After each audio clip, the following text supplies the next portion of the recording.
A gente sabe aí, a gente está vivendo um dia histórico no nosso país, onde a gente vê uma presidente, né, sofrendo um impeachment. E de um partido que era de esquerda, né? Eu nem entendo mais que é de esquerda, mas era. E parece que criou-se um trauma aí com esses partidos de esquerda, como é o PSOL, o partido que o senhor atua. O senhor não acha que isso pode atrapalhar a sua campanha? Não, Juliana, de forma alguma. Juliana, eu fui do PT no passado e saí há 20 anos. E nós alertamos dentro do PT que o que o PT começava a fazer há 20 anos ia dar onde deu. E nos retiramos do PT para não meter o pé na lama. E não metemos. Você saiu do PT exatamente há mais de 20 anos, exatamente. Quando nós percebemos as alianças que o PT começava a fazer. Olha, eu não concordo com esse impeachment, não concordo, meu partido votou contra, não por defesa da Dilma, mas porque nós achamos, tá certo, que o conjunto desses senadores e desse Congresso não tem moral para julgar a Dilma e ninguém. 60% desses senadores estão acusados pela própria imprensa de corrupção ou de envolvimento em operações como a Lava Jato. A imprensa está divulgando isso. Que autoridade eles têm? Que autoridade tem o PMDB para julgar o PT? Foram aliados, estiveram no mesmo barco, fazendo as mesmas coisas. Que autoridade tem Eduardo Cunha, o partido de Eduardo Cunha, do Henrique Eduardo Alves, para julgar, digamos, essa presidente? Então, para nós era trocar 6 por meia dúzia. E agora nós estamos vendo aí ameaças a conquistas sociais que estão colocadas. Agora eu quero dizer para você o seguinte: evidentemente que a gente lamenta que o PT fez. O PT, infelizmente, está se colocando como vítima de um golpe, mas, em nossa opinião, o PT cavou sua própria cova, com seus erros. Aqui, se perguntar para o mineiro nesta mesa, se o mineiro acha que o PT cometeu algum erro. Eu acho que cometeu muitos, e mais do que erros. Zé Disseu não está preso porque é uma vítima ingênua, inocente. Delcídio do Amaral não confessou tudo que confessou e era do PT, por invenção. Agora se coloca, não, o PT se abraçou com Maluf, o PT se abraçou com José Sarney, o PT entregou a condução da política econômica no segundo mandato da Dilma a Joaquim Levy, lembram? Que aplicou a política dos bancos no Brasil.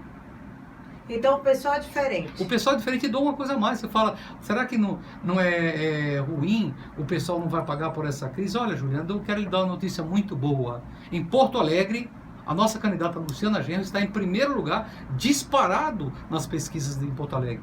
No Rio de Janeiro, a segunda maior cidade do país, o pessoal está em segundo lugar. Em Belém, o pessoal está em primeiro lugar. Em São Paulo está em segundo e terceiro lugar, depende da pesquisa. E aqui na Natal, eu não tenho a mínima dúvida que nesse momento o professor Roberto está em segundo lugar na intenção dos natalenses. Eu não tenho nenhuma dúvida disso. Essa pesquisa me colocou empatado com outros 3 candidatos, mas eu quero lembrar a você, Juliana... Você está se referindo à pesquisa Ibope. A pesquisa Ibope, mas eu quero lembrar a você que dessas pesquisas são feitas em horário comercial e que tiram o público potencial do professor Roberto da pesquisa. Porque quem é que vota potencialmente o professor Roberto? É o aluno da UFRN, é o bancário, é o servidor público, é o professor, é o petroleiro, é o operário da Guararapes. No horário comercial que essas pesquisas são feitas, onde é que está esse público? Trabalhando. Então as pesquisas ficam muito distorcidas contra mim. Olha o que aconteceu, Juliana. Por isso eu peço, inclusive, que vocês que estão escutando, não acreditem nessas pesquisas. Em 2014... Mas o senhor gosta quando a pesquisa diz que o senhor é o menos rejeitado? Não tem jeito de negar, né? A não ser que eles falsificassem completamente.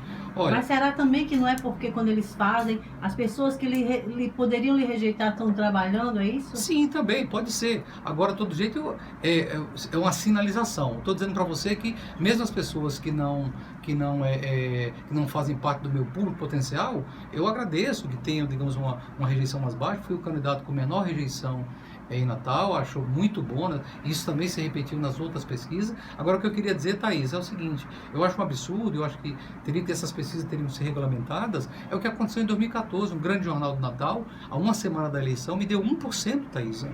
Uma semana depois, Juliana, eu tive... O jornal ou o Instituto de Pesquisa? Qual foi o Instituto? O Instituto, eu não quero nem falar o nome, não vale nem a pena. E um grande jornal de Natal publicou na página 3 do domingo anterior à eleição que eu estava com 1%.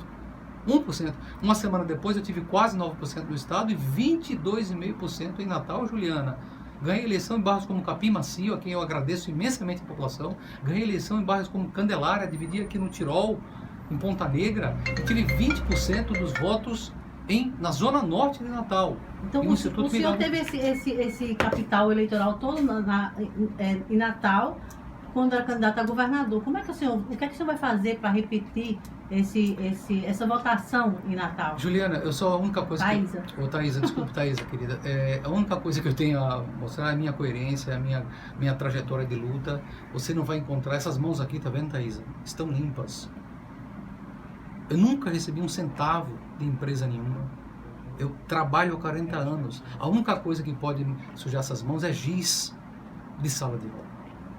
Nunca recebi um centavo. Há candidatos aqui, né, que se fazem, digamos, de novos, aparentam como novos, mas não tem nenhum critério de receber dinheiro de empresas.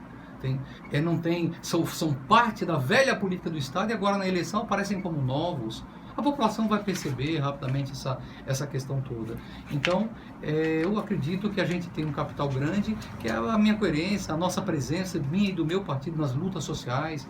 Quando milhares de jovens, quase 50 mil jovens foram para as ruas em 2013, o professor Roberto estava lá, fui tirar meus alunos presos da cadeia, quando tem manifestações dos jornalistas, manifestações dos policiais militares da governadoria, o professor Roberto estava lá apoiando os policiais militares, estava apoiando os trabalhadores do IF-RN, eu estava apoiando os trabalhadores do judiciário, quando há manifestações de jornalistas, eu estou solidário, ou seja, eu não faço parte dessa velha política do Estado. A minha trajetória é outra, uma trajetória de um ativista social já há 40 anos, lutei contra a ditadura, e é isso que eu tenho a oferecer à população do Natal. E minha preparação, estudei muito, Thaisa, estudei muito, me preparei muito, e acho que temos condições de chegar para dirigir Natal, inaugurando um tempo completamente diferente na cidade. Candidato, a gente tem perguntado aos demais candidatos aqui a posição deles em relação ao Uber, né? Recentemente o prefeito havia se declarado contra, mas voltou atrás e agora liberou o Uber, só vai falar desse assunto após as eleições. Outros candidatos que estiveram aqui foram favoráveis. Qual é a posição do senhor em relação ao Uber e essa guerra com os taxistas? Eu vou ser bem rápido, Eugênio, porque eu queria um pouco falar de uma questão central, que é a questão da segurança, se vocês puderem me dar um espaço. A gente vai ter tempo. Não sei quanto tempo nós temos aí. Eu, a priori, sou favorável à introdução do Uber. Eu acho que Natal não pode ficar fora dessa tendência mundial. Eu tenho muitos amigos, eu morei muitos anos em São Paulo, vocês sabem, e tenho muitos amigos em São Paulo que têm falado muito bem do serviço do Uber. No Rio de Janeiro, em São Paulo, a tarifa é quase metade. Natal tem uma tarifa de táxi, uma das mais caras do país, isso é muito ruim. E nós temos que pensar, antes de tudo, no usuário, na população. Isso é uma tendência mundial. Paris adotou, Nova York adotou, as grandes cidades mundiais adotaram, outras capitais brasileiras já adotaram. Por que Natal vai ficar fora? Agora, ao mesmo tempo, eu acho que isso precisa ser negociado para não gerar uma comoção social, desemprego, problemas para os taxistas. O que a gente tem notícia, uma coisa que nós vamos averiguar, eu escuto muito taxistas na rua dizendo que trabalham para outros, para gente aí que teria mais de uma placa. Se isso ocorre, eu acho que está errado, porque não pode ser que alguém tenha mais de uma placa de táxi, aluga o táxi, o carro para outros, e depois tenta contra o Uber, que são pessoas querendo trabalhar. E transporte público, candidato? Sobre o transporte público, a primeira coisa que nós queremos fazer, Eugênio, é puxar a licitação, fazer de fato a licitação e trazer Natal para o século XXI, tirando essas carroças que nós temos na rua. Natal tem uma das cidades de menor área do país, então os trajetos são curtos e não tem condição, mas estamos indo para uma cidade de mais de 900 mil habitantes daqui a pouco, não tem mais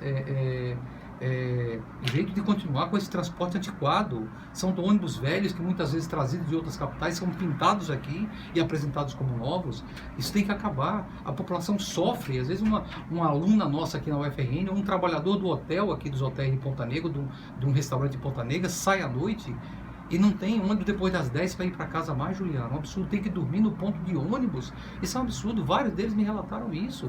As linhas como a 56 e 73, que iam, né, até meia-noite, 1h, hoje não vão mais. Então, a pessoa às vezes dorme esperando o primeiro ônibus, isso é um sofrimento. Ou uma simples trabalhadora aqui de uma loja aqui na Zona Sul, que tem que ir lá para a ponta da Zona Norte, leva 2 horas para chegar em casa, depois de uma jornada de trabalho estafante, ninguém merece isso. Então, nós queremos investir pesadamente em transporte coletivo, rápido. Outras capitais, como Campo Grande, como Curitiba, estão fazendo, nós temos que aprender, olhar o que essas cidades estão fazendo melhor, aprender com os outros e fazer, não podemos ficar na idade da pedra, como nós estamos hoje, na questão do transporte. Então nós vamos quebrar esse cartel, quebrar esse oligopólio dessas empresas, exigir delas a implantação de ônibus novos, com piso baixo, motor traseiro, ar-condicionado. Há um candidato que foi para o jornal e disse, mas isso não pode ser, porque isso é utópico, se fizer isso a passagem vai para R$7, R$8. Mentira! No Rio de Janeiro havia ônibus sem ar-condicionado e ônibus com ar-condicionado, e a diferença de tarifa era de poucos centavos para o ônibus que tinha ar-condicionado. O Rio de Janeiro, em um ano, um ano, no máximo 2, vai ter todos os ônibus com ar-condicionado. Natal é uma cidade tão quente quanto o Rio de Janeiro, porque o Rio de Janeiro pode fazer, com trajetos de linhas muito mais compridas, maiores, e Natal não pode? O senhor gosta de um ar-condicionado, viu, candidato? Eu falo porque a nossa cidade, Juliana, é uma cidade quente, e é necessário, tá certo? Um ônibus, a radiação solar em Natal é muito forte. Candidato, vamos